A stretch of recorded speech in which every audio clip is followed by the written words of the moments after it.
मुख्यमंत्री पुष्कर सिंह धामी का रुद्रप्रयाग दौरा। रुद्रप्रयाग के ऊखीमठ में औद्योगिक और पर्यटन विकास मेले का हिस्सा लेने पहुंचे। कार्यक्रम को संबोधित करते हुए केदारनाथ में जीत को लेकर जनता का धन्यवाद दिया।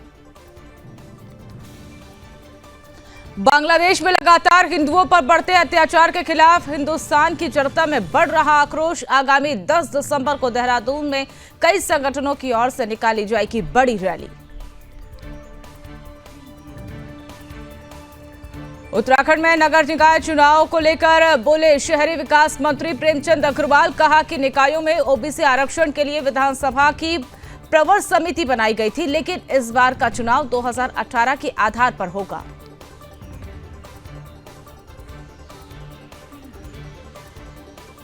आगामी निकाय चुनाव की आहट के साथ ही मजबूत दावेदारों की खोजबीन में जुटी कांग्रेस। पौड़ी में पार्टी कार्यकर्ताओं ने की बैठक।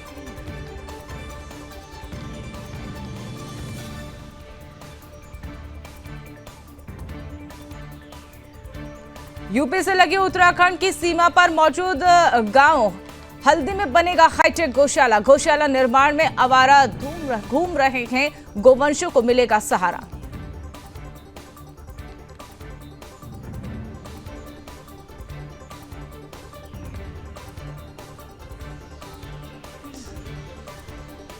बागेश्वर में सामने आई पुलिस की बड़ी नाकामी। हत्या जैसे गंभीर मामलों को लेकर सुलझाने में नाकाम साबित हो रही हल्द्वानी पुलिस।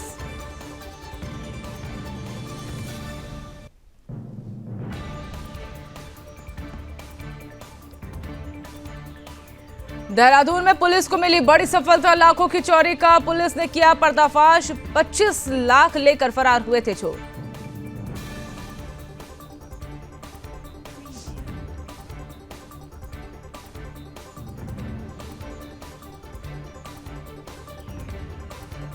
विकासनगर में पुलिस को मिली बड़ी सफलता। ग्रीन हर्बल फूड फैक्ट्री पर छापेमारी कर नारकोटिक्स दवाइयां बनाने का पर्दाफाश किया।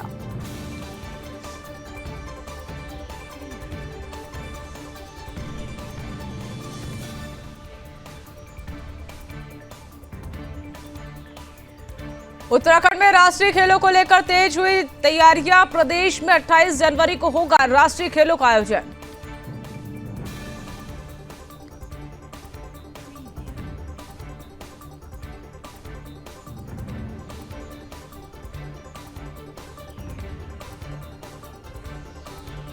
उत्तराखंड में बारिश और बर्फबारी का जल्द होगा इंतजार खत्म। मौसम विभाग की तरफ से आज और 9 दिसंबर को प्रदेश भर में हल्की बारिश और 2500 मीटर की ऊंचाई वाले इलाके में बर्फबारी की संभावना।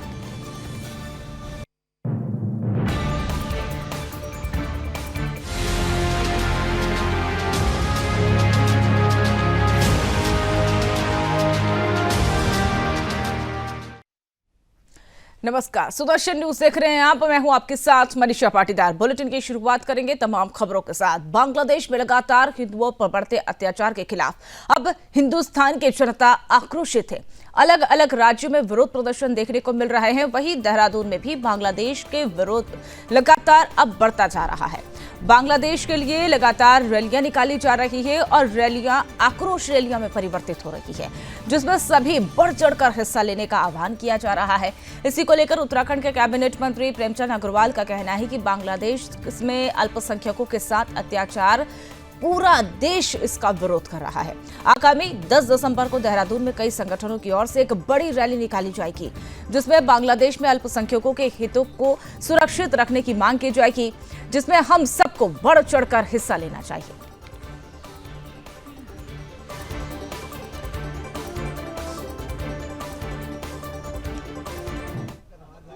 बांग्लादेश में जब से बांग्लादेश की स्थापना हुई है तब से लगातार हिंदुओं के ऊपर अत्याचार हो रहा है। समय समय पे भारत उसका विरोध भी करता है और अभी जो अत्याचार हुआ है उसके विरोध में पूरे भारतवर्ष के अंदर 10 तारीख को मानवाधिकार दिवस है। उस दिन प्रदर्शन तय किया है। पूरे भारत के अंदर सभी समाज के लोग, बौद्ध है, जैन है, और सब इसमें प्रदर्शन कर रहे हैं और बड़े प्रदर्शन इसमें तय किए गए हैं जो देश के अंदर 10 तारीख को होने वाले हैं। कुछ प्रदर्शन उत्तराखंड के अंदर आज भी हैं। आज भी बड़े कार्यक्रम हैं, उधम सिंह नगर में, हल्द्वानी में आज कार्यक्रम है और एक संदेश देने का प्रयास किया जा रहा है कि अल्पसंख्यकों के ऊपर अत्याचार बंद करने चाहिए। हिंदू इकट्ठा होगा, हिंदू समाज इकट्ठा होकर प्रदर्शन करेगा तो ये सारी चीज़ें बंद होगी। देखिए, खाली हिंदुस्तान में इसका विरोध नहीं है, पूरे विश्व भर में विरोध है। ये मानवता पे चोट है, इंसानियत पे चोट है। एक अल्पसंख्यक यदि वहाँ हिंदू है, हिंदुओं में भी दलित है या अन्य लोग हैं, जिस प्रकार से वहाँ अत्याचार किया जा रहा है, और मुझे इस बात का संतोष है कि चाहे अमेरिका हो, ब्रिटेन हो या वहाँ के जो भी वो लोग हो जो हिंदू धर्म से संबंधित नहीं भी हैं, उन्होंने भी इस मानवता के अत्याचार के विरोध में अपनी बात कही है। आज देश भर में इसमें गुस्सा लोगों के अंदर है। यहाँ देहरादून में भी 10 दिसंबर को एक आक्रोश रैली के रूप में एक आक्रोश व्यक्त किया जाएगा और मैं ऐसा मान के चलता हूँ कि इसके लिए तो निश्चित रूप से ये सबके मन में ये भाव जाना चाहिए, किसी भी धर्म, किसी भी जाति, किसी भी वर्ग के किसी भी इंसान के साथ इस प्रकार से अत्याचार नहीं किया जाना चाहिए। कि हम बार बार सरकार को ज्ञापन के माध्यम से या अन्य किसी न किसी माध्यम से जो बांग्लादेशी घुसपैठ यहाँ रहते हैं उनके लिए बताते रहते हैं और हम भारत सरकार से मांग करते हैं कि बांग्लादेश के जो घुसपैठी हैं उन्हें तुरंत यहाँ से बाहर किया जाए। जो रोहिंग्या मुसलमान यहाँ रहते हैं उन्हें तुरंत यहाँ से भगाया जाए। जो भारत के नागरिक हैं वो भारत को अपनी माता मानते हैं, भारत माता में वो रह सकते हैं। जो घुसपैठ करके आए हैं उन लोगों को तुरंत यहाँ से भगाना चाहिए और हम सरकार से मांग करते हैं। उस दिन भी 10 तारीख में मांग रखने वाले हैं। आपने जो उस समय की है उसकी स्मृति जो है वो ज़्यादा ताकत देती है।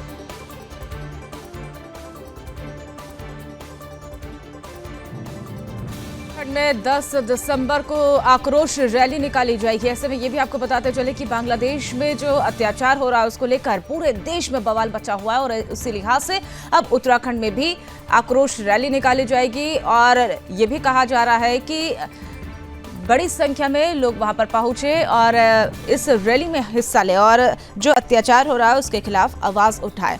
तो ये भी आपको बताते चले कि पूरे देश में अब आक्रोश देखने को मिल रहा है, आक्रोश रैली निकाली जा रही है और उसी के लिहाज से अब उत्तराखंड में भी 10 दिसंबर को आक्रोश रैली निकाली जाएगी।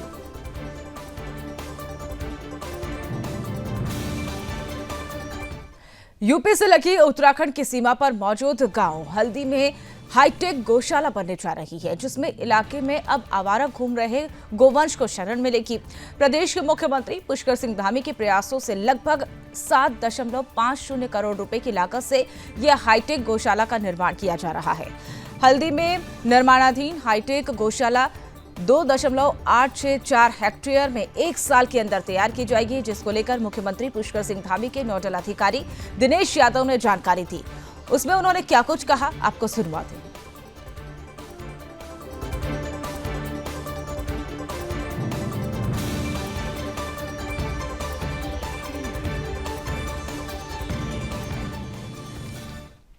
माननीय मुख्यमंत्री जी की पहल पे ग्राम हल्दी में एक गौशाला का निर्माण किया जा रहा है, जो लगभग 7 एकड़ इसका जो क्षेत्रफल है वो 7 एकड़ के आसपास है और पशुपालन विभाग द्वारा उक्त भूमि पर हदबंदी कर दी गई है और शीघ्र ही निर्माण कार्य शुरू होने वाला है। इस गौशाले में लगभग 2000 की कैपेसिटी के गोवंश रखे जाने की व्यवस्था की गई है और साथ ही पूरी तरीके से हाईटेक बनाया जा रहा है और लगभग 7.5 करोड़ की लागत से ये तैयार होगा, जिसमें लगभग 3 करोड़ रुपए पेयजल विभाग और लगभग 4.5 करोड़ रुपए की धनराशि जिला पंचायत से इसकी व्यवस्था की जानी है।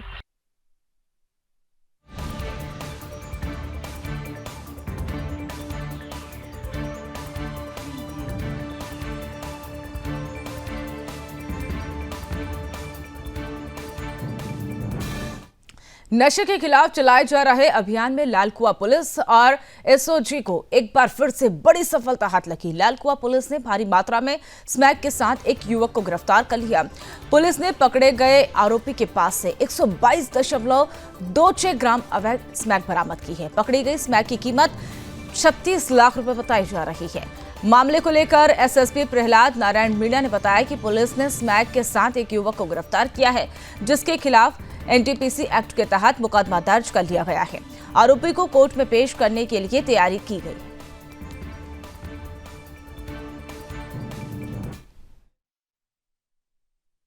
नैनीताल पुलिस की जो एसओजी टीम है उसके द्वारा और लालकुआं थाने की टीम के द्वारा एक स्मैक तस्कर को गिरफ्तार किया है और इसके कब्जे से हमने 122 ग्राम जो है स्मैक बरामद की है। बेसिकली अभियुक्त किच्छा का रहने वाला है और प्रारंभिक जो पूछताछ है उसके आधार पर ये बिलासपुर उत्तर प्रदेश से स्मैक लाकर और नैनीताल में अलग अलग जगह सप्लाई करने का काम करता था।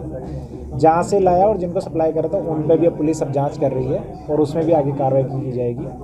122 ग्राम जो स्मैक है उसकी जो मार्केट में जो रेट चल रही है उसके हिसाब से लगभग 35 लाख रुपए की स्मैक की बरामदगी हमारे द्वारा की गई। इसमें दोनों टीम एसओजी की टीम थी और लालकुआं थाने की जो टीम है उनके द्वारा काम किया गया और इस शानदार काम के लिए इस टीम को 2,500 रुपये का इनाम दिया गया।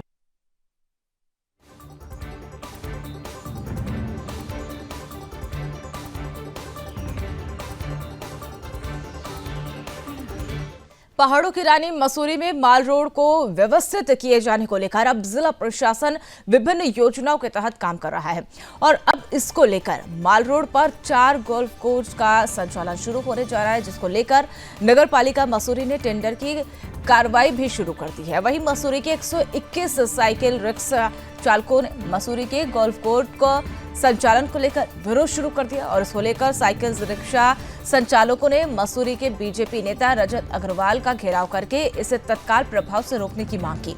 उन्होंने कहा कि वह किसी भी हालत में मसूरी में गोल्फ कोर्ट का संचालन नहीं होने देंगे। इसके साथ ही उन्होंने गोल्फ कोर्ट का संचालन होने पर मसूरी में चक्का जाम आंदोलन के साथ भूख हड़ताल करने की भी चेतावनी दी। वही मामले को लेकर मसूरी एसडीएम अनामिका ने कहा कि प्रशासन मसूरी को व्यवस्थित करने के साथ साथ सुंदर बनाए जाने को लेकर लगातार काम कर रहा है। मसूरी में देश विदेश से आने वाले पर्यटकों को बेहतर सुविधा उपलब्ध कराए जाने को लेकर कई काम कर रहे हैं, जिसमें मसूरी माल रोड में 4 गोल्फ कोर्ट का संचालन किया जाना है। साइकिल रिक्शा चालकों के संचालन को किसी भी प्रकार से प्रभावित नहीं किया जा रहा है। वहीं माल रोड में साइकिल रिक्शा के साथ गोल्फ कोर्ट का भी पैरेलल संचालन किया जाएगा।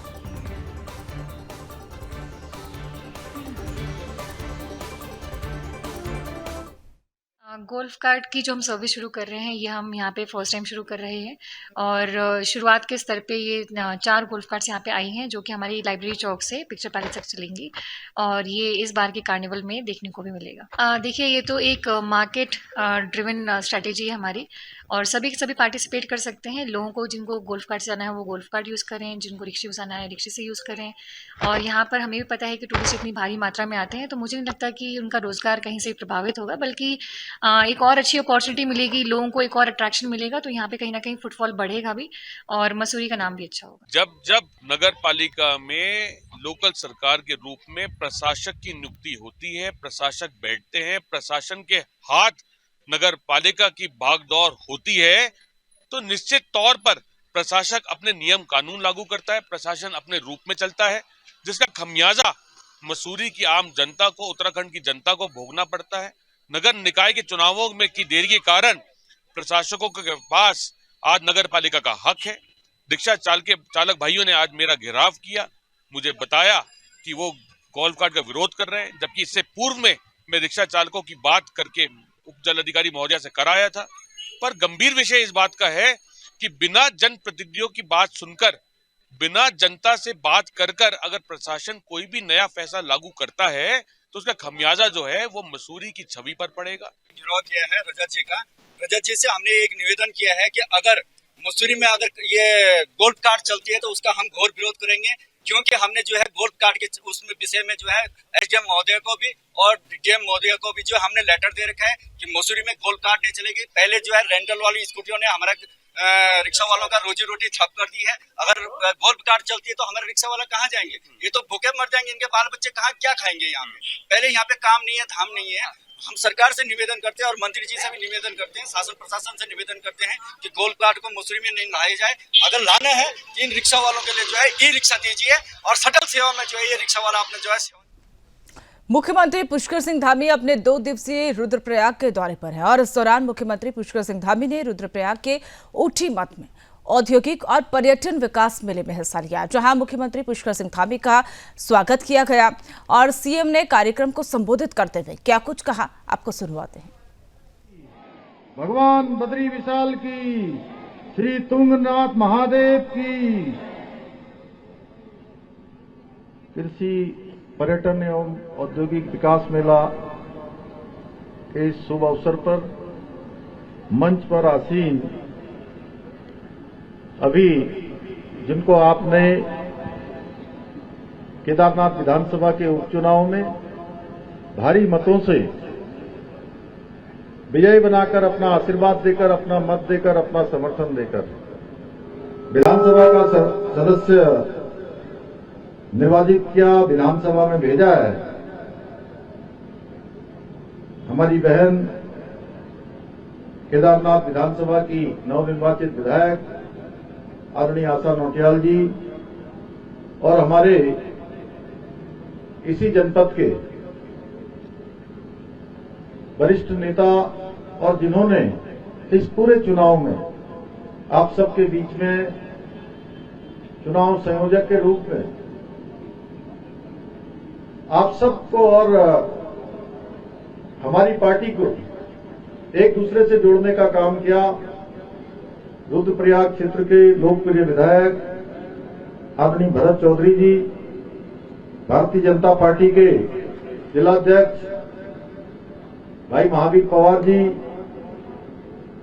जिला पंचायत की अध्यक्ष श्रीमती अमरदेवी शाह जी, मंच पर आसीन मेरे साथ उत्तराखंड सरकार में हमारे सहयोगी भाई चंडी प्रसाद भट्ट जी,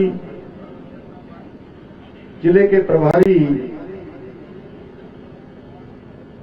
श्री ऋषि कंटपाल जी, पूर्व जिलाध्यक्ष शकुंतला जगवाण जी, श्री दिनेश उनियाल जी, हमारे वरिष्ठ नेता प्रदेश कार्यकारिणी के सदस्य श्री विजय कपड़वाण जी, श्री वाचस्पति सेमवाल जी, महामंत्री श्री भारत भूषण भट्ट जी, श्री विनोद देवसाली जी, रेवेन्यू एनर्जी के जो लगातार अपना सामाजिक कार्यों में योगदान करने वाले श्री मकरंद जोशी जी, निवर्तमान जिला पंचायत के उपाध्यक्ष हमारे श्री सुमन तिवारी जी, मेरे साथी भाई देवेश नौटियाल जी, मंडल अध्यक्ष गुप्तकाशी श्री राय सिंह राणा जी, मंडल अध्यक्ष उखीमाठ अनुसुईया प्रसाद भट्ट जी, मंडल अध्यक्ष अगस्तमुनि ग्रामीण अनिल कोटियाल जी, मंडल अध्यक्ष अगस्तमुनि नगर बीना राणा जी, मंडल अध्यक्ष सतेराखाल त्रिलोचन प्रसाद भट्ट जी, मंडल अध्यक्ष रुद्रप्रयाग नगर पार्वती गोस्वामी जी, मंडल अध्यक्ष रुद्रप्रयाग ग्रामीण श्री सुरेंद्र बिष्ट जी, श्री शशि नेगी जी, मंडल अध्यक्ष खाकरा गोस्वामी जी, प्रेमलाल टमटा जी, रिटायर्ड डिप्टी एसपी, श्री हमारे अमित मैखंडी जी, जयप्रकाश सेमवाल जी, मंडल अध्यक्ष धूम सिंह राणा जी, घनश्याम पुरोहित जी, यशवीर चौहान जी, प्रदीप राणा जी, युवा मोर्चा के जिलाध्यक्ष, किसान मोर्चा के जिलाध्यक्ष भाई गजेंद्र चौधरी जी, श्री राजेंद्र लाल जी, जिलाध्यक्ष अनुसूचित जाति मोर्चा और मंच पर आसीन हमारे सभी पदाधिकारीगण और मेरे सामने बैठी हुई मेरी मातृशक्ति, हमारी माताएं, बहनें, हमारे सभी बड़े बुजुर्ग, सभी मेरे युवा साथी, और मैं देख रहा हूं कि हमारे छोटे छोटे बच्चे भी आज इस कार्यक्रम में यहाँ उपस्थित हुए हैं। मेरे प्यारे प्यारे छोटे नन्हे मुन्ने बच्चों, मंगल गीत का गायन करने वाली हमारी बहनें, हमारी बहन आरती रावत जी, जिन्होंने बहुत शानदार गीत गाकर हम सबको भाव विभोर करने का काम किया है।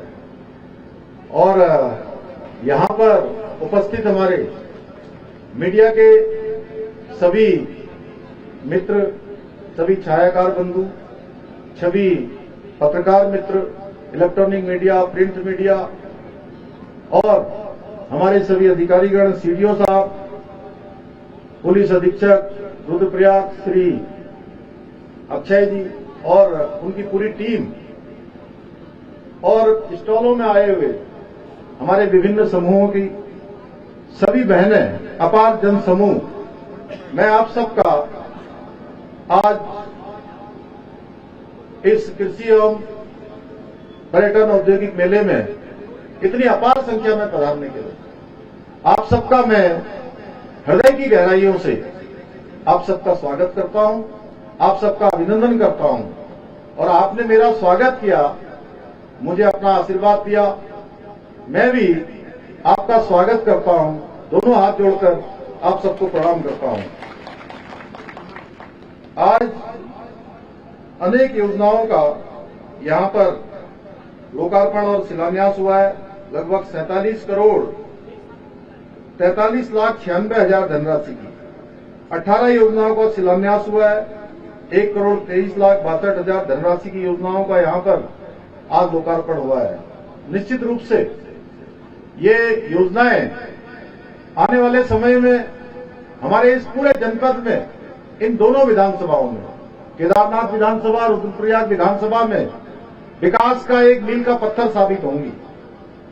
आज बाबा केदार की इस पुण्य भूमि पर आयोजित हो रहे इस मेले में आप सबके बीच में आकर और आप सबके चेहरों को देखकर मुझे भी आज अपार हर्ष की अनुभूति हो रही है। सच में आप सबसे बहुत ऊर्जा प्राप्त हो रही है।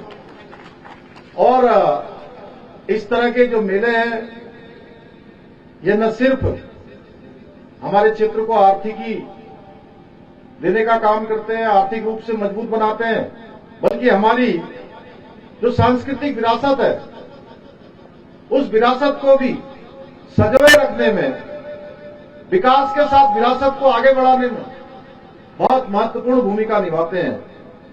भाइयों बहनों, आदरणीय प्रधानमंत्री श्री नरेंद्र मोदी जी के सहयोग और मार्गदर्शन से हमारी सरकार महिला शक्ति को आगे बढ़ाने के लिए, नौजवानों को आगे बढ़ाने के लिए, किसानों को, नौजवानों को आगे बढ़ाने के लिए निरंतरता से कार्य कर रही है, अनेक काम कर रही है। और विशेषकर मैं अपनी मातृशक्ति को नमन करना चाहता हूं, क्योंकि हमने बहुत नजदीक से हमारी मातृशक्ति के संघर्षों को देखा है, उनकी परेशानियों को देखा है, कितनी परेशानियों में वो काम करती है। और अब हमारे राज्य को आगे ले जाने का काम, हमारे राज्य को विकास की क्रांति में नंबर 1 बनाने का काम और हमारे राज्य की आत्मा बनने का काम कोई करेगा तो हमारी मातृशक्ति करेगी, हमारी माताएं बहनें करेंगी, जिनके आज अनेक उत्पाद, उनके द्वारा बनाए जाने वाले अनेक उत्पादों की आज लगातार मांग बढ़ती जा रही है। और मुझे खुशी होती है जब मैं उत्तराखंड के किसी भी जनपद में जाता हूं तो वहां देखता हूं कि आज हमारी माताएं, हमारी बहनें जो तमाम प्रकार के अभावों का सामना करती है, तमाम चुनौतियों का सामना करती है, लेकिन उसके बावजूद भी उनके कौशल में, उनकी मेहनत में, उनके परिश्रम में, उनके लगन में कहीं कोई कमी नहीं आती है। उनके चेहरे पर अपनी परेशानियों का एक भी शिकन भी नहीं दिखाई देती है। मैं नमन करता हूं अपनी मातृशक्ति को। आज प्रदेश के अंदर हम किसानों की बात करें तो हमारे प्रधानमंत्री जी ने प्रधानमंत्री बनने के बाद किसान सम्मान निधि योजना प्रारंभ करी और इस किसान सम्मान निधि योजना से आज 8 लाख से भी ज्यादा किसानों को हमारे प्रदेश के अंदर किसान सम्मान निधि की योजना प्राप्त हो रही है। प्रदेश में किसानों को 3 लाख रुपए तक का ऋण बिना ब्याज के दिए जाने का प्रावधान हमारी सरकार ने किया है। इसके पीछे हेतु है कि हमारे किसान आगे बढ़ें, अपने कामों से अपनी आय को दुगना करें। अभी हम देख रहे थे अनेकों उपकरण यहां पर लगाए गए हैं, बीडर लगाए गए हैं। कृषि फार्मिंग योजना के तहत आज कृषि उपकरण खरीदने, सेब के बागान लगाने जैसे विभिन्न कृषि कार्यों हेतु किसान भाइयों को 80% तक की सब्सिडी देने का प्रावधान हमने किसान भाइयों के लिए यहां पर किया हुआ है। पूरे प्रदेश के अंदर ये योजना चल रही है। हमने इस बार के बजट में पॉली हाउस निर्माण के लिए कि अच्छी सब्जियों का उत्पादन हो, अच्छे फलों का उत्पादन हो, अच्छे फूलों का उत्पादन हो, उसके निमित्त 200 करोड़ रुपए का विशेष प्रावधान इस बार के बजट में किया है। इसके साथ ही अनेकों ऐसे निर्णय लिए जिससे प्रदेश के किसान सशक्त हो, समृद्ध हो और उन्नत हो। भाइयों बहनों, हमारी सरकार प्रदेश में उद्योगों को और पर्यटन को लगातार बढ़ावा देकर रोजगार के नए अवसरों को सृजित करने का प्रयास कर रही है, जिससे हमारे नौजवान युवाओं को रोजगार मिले, अपने घर में ही स्वरोजगार करने का अवसर मिले।